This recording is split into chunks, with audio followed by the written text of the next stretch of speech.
ನಮಸ್ಕಾರ ಪ್ರಿಯ ವೀಕ್ಷಕರೇ, ವಿಶ್ವಬಂಧು ಟಿವಿಗೆ ಸ್ವಾಗತ. ಜಮಖಂಡಿ ತಾಲೂಕಿನ ಕಂಕನವಾಡಿ ಗ್ರಾಮದಲ್ಲಿ ಸೇತುವೆ ಕುಸಿದ ಪರಿಣಾಮ ಕಡ್ಡಿ ತುಂಬಿರುವ ಟಿಪ್ಪರ್ ಕೃಷ್ಣಾ ನದಿಯ ಹಿನ್ನೀರಿಗೆ ಬಿದ್ದು ಅದೃಶ್ಯವತ ಚಾಲಕ ಬದುಕಿರುವ ಘಟನೆ ಸಂಭವಿಸಿದೆ. ಟಿಪ್ಪರ್ ಚಾಲಕನನ್ನು ಗ್ರಾಮಸ್ಥರು ಹಗ್ಗದ ಮೂಲಕ ರಕ್ಷಣೆ ಮಾಡಿದ್ದಾರೆಂದು ಗ್ರಾಮಸ್ಥರು ತಿಳಿಸಿದ್ದಾರೆ. ಕಂಕನವಾಡಿ ಗ್ರಾಮಸ್ಥರು ಪ್ರತಿನಿತ್ಯ ಜಮಖಂಡಿಗೆ ಹೋಗಬೇಕಾದರೆ ಮುಖ್ಯ ರಸ್ತೆಯಾಗಿದ್ದು, ಈ ರಸ್ತೆಯ ಮಧ್ಯಭಾಗದಲ್ಲಿ ಸೇತುವೆ ಇದ್ದ ಕಾರಣ ಗ್ರಾಮಸ್ಥರು ತಮ್ಮ ಜೀವವನ್ನು ಕೈಯಲ್ಲಿ ಹಿಡಿದುಕೊಂಡು ಹೋಗುವ ಪರಿಸ್ಥಿತಿ ಸುಮಾರು ವರ್ಷಗಳಿಂದ ನಡೆದು ಬಂದಿದೆ. ಸಂಬಂಧಪಟ್ಟ ಅಧಿಕಾರಿಗಳಿಗೆ ಹಾಗೂ ರಾಜಕಾರಣಿಗಳಿಗೆ ಮನವಿ ಮಾಡಿದರೂ ಸಹ ಕ್ಯಾರೆ ಮಾಡುತ್ತಿಲ್ಲ ಎಂದು ಗ್ರಾಮಸ್ಥರು ಅಳಲು ತೋಡಿಕೊಂಡಿದ್ದಾರೆ. ಸಾರಿಗೆ ಬಸ್ ಗ್ರಾಮಸ್ಥರು ತುಂಬಿಕೊಂಡು ಹೋಗುತ್ತದೆ. ಅದೃಶ್ಯವತ ಬಸ್ ಕೃಷ್ಣಾ ನದಿ ಹಿನ್ನೀರಿಗೆ ಬಿದ್ದಿರುವುದಿಲ್ಲ. ಇಲ್ಲದೆ ಹೋದರೆ ಭಾರೀ ಅನಾಹುತ ಸಂಭವಿಸುತ್ತಿತ್ತು ಎಂದು ಗ್ರಾಮಸ್ಥರು, ಜನಪ್ರತಿನಿಧಿಗಳು ಅಧಿಕಾರಿಗಳ ವಿರುದ್ಧ ತಮ್ಮ ಆಕ್ರೋಶವನ್ನು ವ್ಯಕ್ತಪಡಿಸಿದ್ದಾರೆ. ಸ್ಥಳಕ್ಕೆ ಜಮಖಂಡಿ ತಹಸೀಲ್ದಾರ್, ಗ್ರಾಮೀಣ ಪೊಲೀಸರು, ಲೋಕೋಪಯೋಗಿ ಇಲಾಖೆಯ ಅಧಿಕಾರಿಗಳು ಭೇಟಿ ನೀಡಿದ್ದಾರೆ. ವಿಶ್ವಬಂಧು ಟಿವಿ, ಜಮಖಂಡಿ. ಈ ನಷ್ಟನ ಪರಿಹಾರ ಮಾಡೋದಕ್ಕೆ ಸರ್ಕಾರದಲ್ಲಿ ಬಹಳ ಸಲ ನಾವು ಮನವಿ ಮಾಡ್ಕೊಂಡಿವಿ. ಆದ್ರೂ ಯಾವ ಸರ್ಕಾರನೂ ಇದಕ್ಕೆ ಕ್ಯಾರೆ ಅನ್ಲಾರ್ದಂಗೆ ಆಗೈತಿ. ಆದ್ರೆ ಇವತ್ತಿನ ದಿವಸಕ್ಕೆ ನಮಗೆ ಒಂದು 8 ರಿಂದ 9 ಸಲ ಇಲ್ಲಿ ಬಸ್ ಓಡಾಡುವಂತದೊಂದು ಮುಖ್ಯವಾದಂತ ನಮ್ಮ ಕಂಕನವಾಡಿ ರಸ್ತೆ ಇದೆ. ಈ ರಸ್ತೆಗೆ ಹಲವಾರು ವರ್ಷಗಳಿಂದ ಎಷ್ಟು 1974 ಇದನ್ನ ಪೂಲ್ ನಿರ್ಮಾಣ ಮಾಡ್ಯಾರು. ಅಲ್ಲಿ ಹಿಡಿದ ಇಲ್ಲಿ ತಕ್ಕ ಮೊದಲು ಫಸ್ಟಿಗೆ ಅದು ವಾಹನಗಳ ಸಂಖ್ಯೆ ಕಮ್ಮಿ ಇತ್ತು. ಆಗ ಏನೋ ನಮ್ಮ ಗ್ರಾಮಕ್ಕೆ ಅನಾಹುತ ಆಗಿದ್ದಿಲ್ಲ. ಈಗ ಅತಿ ಹೆಚ್ಚಿನ ಇದು ಇಲ್ಲಿ ಮಗ್ಗಲ್ದಾಗ ನಮ್ಗೆ ಫ್ಯಾಕ್ಟ್ರಿ ಆಧಾರದಿಂದ ಮುಂದೆ ಇವು ನಾವು ಕೃಷ್ಣಾ ನದಿ ದಂಡೆಯಲ್ಲಿ ಕಬ್ಬು ಬೆಳೆಯುವ ಮುಖಾಂತರ ಇದು ಹೆಚ್ಚಿನ ಅನಿವಾರ್ಯವಾಗಿ ಲೋಡ್ ಹೋಗುವಂತ ಒಂದು ವಿಷಯಕ್ಕಾಗಿ ಇದು ಬಹಳ ಪದೇ ಪದೇ ಕಿರಿಕಿರಿ ಮಾಡುವಂತ ಒಂದು ಜಾಗ ಆಗೈತಿ. ಆದ್ರೆ ಈ ಜಾಗ ನಮಗೆ ಸುಧಾರಣೆ ಮಾಡಿಕೊಂಡು ಇದ್ರ 24ಕ್ಕೂ ನಮಗೆ ಕಂಕನವಾಡಿ ಗ್ರಾಮದಿಂದ ಇದಕ್ಕೆ ನಾವು ದಾಟಕ್ಕೊಂದು ಪ್ರಯತ್ನ ಮಾಡಿಕೊಂಡು ಇದಕ್ಕೊಂದು ನಮಗೆ ಸಲಹೆ ಮಾಡಿಕೊಡ್ರಿ ಅಂದ್ರು ಯಾವ ಸರ್ಕಾರನೂ ನಮಗೆ ಕಿವಿ ಕೊಟ್ಟಿಲ್ಲ. ಅದಕ್ಕೆ ಇವತ್ತಿನ ದಿನಮಾನದಾಗ ನಾವು ಹೇಳ್ಬೇಕಂದ್ರೆ ಎಲ್ಲಾ ಸರ್ಕಾರಕ್ಕೆ ಹೇಳ್ತೀವಿ. ನಾವು ಯಾವ್ದೋ ಸಚಿವರು ಇರ್ಲಿ, ಸರ್ಕಾರ ಇರ್ಲಿ, ಮಂತ್ರಿ ಇರ್ಲಿ, ಯಾರೇ ಇರ್ಲಿ, ನಾವು ಏನು ಇದ್ರಾಗ ಯಾವ್ದೊಂದು ದೋಷ ಇಲ್ಲ ಅಂದ್ರೆ ನಮ್ಮ ಕಂಕನವಾಡಿ ಗ್ರಾಮಸ್ಥರು ಬಹಳ ಮುಕ್ತ ಸ್ವಭಾವದಿಂದ ಇಲ್ಲಿ ತನಕ ಮಾಡ್ಕೊತ ಬಂದಾರೆ ಇದನ್ನ. ಆದ್ರೆ 2004ರಾಗ ಜಂಬಿಗಿ ಬ್ರಿಡ್ಜ್ ಪೂಜೆ ಮಾಡೋ ಟೈಮ್ದಾಗ, ಯಡಿಯೂರಪ್ಪ ಬಂದ ಟೈಮ್ದಾಗ ಇದನ್ನ ಅಡಿಗಲ್ಲಿಟ್ಟು ಪೂಜೆ ಮಾಡಿದ್ರು.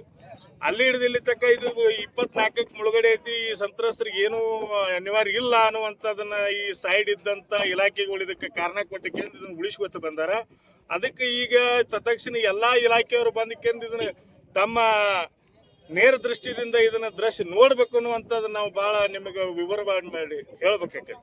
ಯಾಕಂದ್ರೆ ನಮ್ಮ ಪರಿಸ್ಥಿತಿ ಅಂದ್ರೆ ಕಂಕನವಾಡಿಯಿಂದ ಜಮಖಂಡಿ ತೆರಳಬಹುದು, ಬೇಡ ತಾಲೂಕಿನ ಎಲ್ಲಾ ಈ ನಮ್ಮ ತ್ವಟ್ಪಟ್ಟಿ ಗ್ರಾಮಕ್ಕೆ ಹೋಗ್ಬೋದು, ಕಬ್ಬು ಸಾಗಿಸಬಹುದು, ಮತ್ತೊಂದು ಸಾಗಿಸಬಹುದು, ಮಕ್ಕಳು ಶಾಲಿಗೆ ಹೋಗೋದು ಇರ್ಬೋದು. ನಮ್ಗೆ ಇರುವಂತದ ಮುಖ್ಯ ರಸ್ತೆ ಇದು ಕಂಕನವಾಡಿಗೆ ಇದೆ. ನಮ್ಗೆ ರಸ್ತೆ, ಈ ರಸ್ತೆ ಬಿಟ್ಟು ಇನ್ನೊಂದು ರಸ್ತೆ ಇಲ್ಲ ನಮಗೆ. ಈ ರಸ್ತೆ ಏನೈತಿ ತಾತ್ಕಾಲಿಕವಾಗಿ ಇಲ್ಲಿ ಈಗೇನ್ ನಾವು ಸ್ಥಳದಲ್ಲಿ ನಿಂತೀವಿ, ಇಲ್ಲಿ 8 ರಿಂದ 10 ಫೂಟ್ ಹೈಟ್ ತಗೊಂಡಿದ್ದರಿಂದ ಇದನ್ನ ನಮಗೆ ನಿರ್ಮಾಣ ಮಾಡಿ ಕೊಡ್ಬೇಕು ಅನ್ನುವಂತ ಸರ್ಕಾರಕ್ಕೆ ನಾವು ಬಹಳ ಕಳಕಳಿಯ ವಿನಂತಿಯನ್ನು ಮಾಡ್ಕೊಳಕ್ಕೆ ನಾವು ಇಲ್ಲಿ ಬಂದಿದ್ದೆವು. ಅದಕ್ಕೆ ಈ ಇದನ್ನ ದೃಶ್ಯ ನೋಡ್ಲಕ್ಕೆ ಏನೈತಿ ಎಲ್ಲಾ ಇಲಾಖೆದವ್ರು ಈ ಸದ್ಯ ಕೂಡಲೇ ಬಂದಕ್ಕೆಂದು ಇದನ್ನ ಪರಿಶೀಲನೆ ಮಾಡ್ಬೇಕು ಅನ್ನುವಂತ ಮಾತು ತಮ್ಮಲ್ಲಿ ಕೈ ಮುಗಿದು ಹೋಗ್ಕೊತನ್ನ. ಇದೊಂದು ಟಿಪ್ಪರ್ ಬಿದ್ದತಿ. ಟಿಪ್ಪರ್ ಯಾವ ಸಮಯದಾಗ ಬಿತ್ತು, ಹೇಗೆ ಬಿತ್ತು? ಟಿಪ್ಪರ್ ನೋಡ್ರಿ, ಈ ಸದ್ಯ 3 ಗಂಟೆ ಆಗೈತಿ. ಈಗ 2:30 ಗಂಟೆಗೆ ಅದು ಏನಾಗೈತಿ, ಇಲ್ಲಿ ಈ ಕಡೆ ಗರ್ಸ್ ತಗೊಂಡು ಹೋಗೋ ಟೈಮ್ದಾಗ ದಿನ ಒಂದು 100 ಟಿಪ್ಪರ್ ಇಲ್ಲಿ ಓಡಾಡೋದ್ರಿಂದ ಈ ಬ್ರಿಡ್ಜ್ಗೆ ಅದು ಪೆಟ್ಟು ಬಿದ್ದಕ್ಕಿಂದ ಈಗ ನದಿ ಪೂರ ತುಂಬೈತಿ. ಈಗ ನೆನದೈತಿ. ಅದು ನೆನದಕ್ಕಿಂದ ಏನಾಗಿತ್ತಪ್ಪ ಅಂದ್ರೆ ಟಿಪ್ಪರ್ ಬರೋ ಟೈಮ್ದಾಗ ಈ ಕಡೆ ಜಮಖಂಡಿ ಮುಖಾಂತರ ಹೋಗೋ ಟೈಮ್ದಾಗ ಪೂರ್ಣ ಬಾಯಿನ ಬಿಚ್ಚೆ ನೆನದ ಅದು ಟಿಪ್ಪರ್ ನೀರಾಗಲ್ಲೇ ಮುಳುಗಿ ಬಿಟ್ಟೈತಿ. ಅದು ಅದಕ್ಕೆ ಇದನ್ನ ಯಾವ್ದಕ್ಕೂ ಭಾರಿ ಅನಾಹುತ ಐತಿ. ಸಾಕಷ್ಟು ಇದು ಸಣ್ಣ ಅನಾಹುತ ಅಲ್ಲ. ಇದು ಇನ್ನೊಂದು ಗಂಟೆ ಒಳಗಿಂದ ನಮ್ ಬಸ್ನು ಬರ್ತೈತಿ ಇಷ್ಟ್ರಾಗ. ಆದ್ರೆ ಅಂತಾವ್ ಯಾವ್ದಕ್ಕೂ ಇದು ಆಸ್ಪದ ಕೊಟ್ಟಿಲ್ಲ. ಆದ್ರೂ ಈಗ ಒಂದು ನಮ್ಗೆ ಮುನ್ಸೂಚನೆ ಕೊಟ್ಟೈತಿ. ಈ ಮುನ್ಸೂಚನೆ ಮುಂದಿಟ್ಟುಕೊಂಡ ಸರ್ಕಾರ ಬಹಳ ಗಣನೆಗೆ ತಗೋಬೇಕು ಅನ್ನುವಂತ ಮಾತನ್ನ ನಾವು ಬಹಳ ಸ್ಪಷ್ಟವಾಗಿ ಹೇಳ್ಬೇಕು. ಬಸ್ಸಿಗೆ ಶಾಲಾ ಮಕ್ಕಳು ಓಡಾಡ್ತಾವ, ಏನ್ ಮಾಡ್ತಾರೆ? ಬಸ್ಸಿಗೆ ಶಾಲಾ ಮಕ್ಕಳು ಓಡಾಡ್ತಾವ, ಗ್ರಾಮಸ್ಥರು ಓಡಾಡ್ತಾರ. ಒಂದು ಬಸ್ಸಿಗೆ ಇಲ್ಲ ಅಂದ್ರು ಕಮ್ಮಿ ಅಂದ್ರು 40-30 ಸಂಖ್ಯೆ ಇರ್ತೈತಿ ನಮ್ಗೆ. ಡೈಲಿ ಅನಾಹುತ ತಪ್ಪಿದಂಗೆ ಹೋದ್ ಸಲಾನು ನಾವು ಮನವಿ ಮಾಡಿದ್ವಿ. ಹೋದ್ ಸಲ ಒಬ್ಬ ಹಿಂಗಾಗಿ ನದಿ ಬಂದ ಟೈಮ್ದಾಗ ಜಮಖಂಡಿಂದ ಬರೋ ಟೈಮ್ದಾಗ ಇಲ್ಲೇ ಇದ ಪೂಲ್ ಮ್ಯಾಗನ ಡೆತ್ ಆಗ್ಯದನ್ರಿ ಈಶ್ವರ ಸಿದ್ದನ್ ಅವ್ರ ಅಂತ ಹೇಳಿ. ಪ್ರತಿ ವರ್ಷ ನಮ್ಗೆ ಇಂಥದೊಂದು ಯಾವ್ದಾರ ಒಂದು ಆಘಾತ ನಮ್ಗೆ ಇರತೈತಿ. ಶಾಶ್ವತ ಪರಿಹಾರ ಬ್ರಿಡ್ಜ್ ಆಗ್ಬೇಕಾಗಿತ್ತು. ಶಾಶ್ವತ ಬ್ರಿಡ್ಜ್ ಆಗ್ಬೇಕಾಗಿತ್ತು. ಯಾರಿಗಾದ್ರೂ ಅನಾಹುತ ಆಗಿದ್ರೆ ಈ ಸರ್ಕಾರ ಹೊಣೆ ಅಲ್ರಿ. ಸರ್ಕಾರ ಮ್ಯಾಗ ಅಳ್ಬೇಕ್ರಿ ನಾವು. ಈಗಾಗಲೇ ಸಾಕಷ್ಟು ಆಗ್ಯಾವ, ಆದ್ರೂ ಸಹಿತ ಯಾವ್ದು ಸರ್ಕಾರ ಇದನ್ನ ಗಣನೆಗೆ ತಗೋಲ್ರಿ.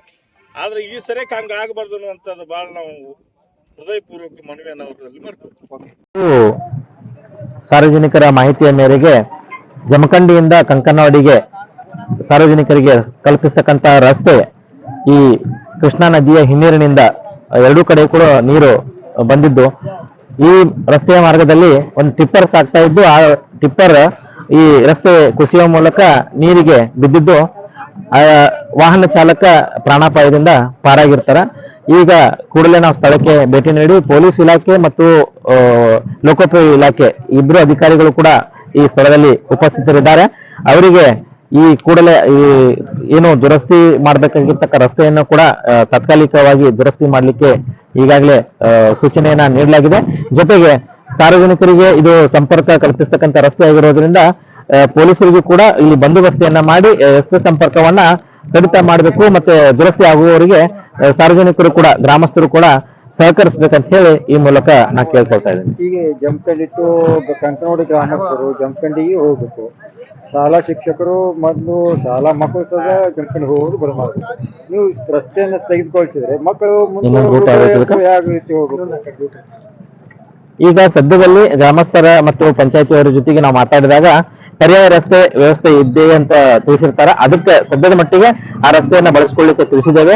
ಜೊತೆಗೆ ದ್ವಿಚಕ್ರ ವಾಹನ ಯಾವುದೇ ಇರಬಹುದು, ಪೊಲೀಸರ ನಿಗಾವೊಂದಿಗೆ ನಾವು ವಾಹನ ಸಂಚಾರವನ್ನ ಭಾಗಶಃವಾಗಿ ಸ್ಥಗಿತಗೊಳಿಸ್ತಾ ಇದ್ದೀವಿ. ಮೋಟರ್ ಬೈಕ್ ಗಳನ್ನ ಅವಾಯ್ಡ್ ಮಾಡಿ ಬರೀ ಪಾದಚಾರಿಗಳ ಈಗ ನಾ ಅದೇ ಪೊಲೀಸರ ಇಲಾಖೆಯವರು ಬಂದ ತಕ್ಷಣ ಅದನ್ನ ಪಿಡಬ್ಲ್ಯೂಡಿ ಹೇಳಿ ಅದು ಏನು ದ್ವಿಚಕ್ರ ವಾಹನಕ್ಕೆ ಸಂಚಾರಕ್ಕೆ ಯೋಗ್ಯ ಐತೆ ಇಲ್ಲ ಪರಿಶೀಲನೆ ಮಾಡಿ ಅದನ್ನ ಮುಂದುವರಿಸಬೇಕು ಅಥವಾ ಸಂಪೂರ್ಣವಾಗಿ ಸ್ಥಗಿತಗೊಳಿಸಬೇಕು ಅನ್ನೋದನ್ನ ಪರಿಶೀಲನೆ ಮಾಡಿ ನಾವು ಅದನ್ನ ತಿಳಿಸ್ತೇವೆ.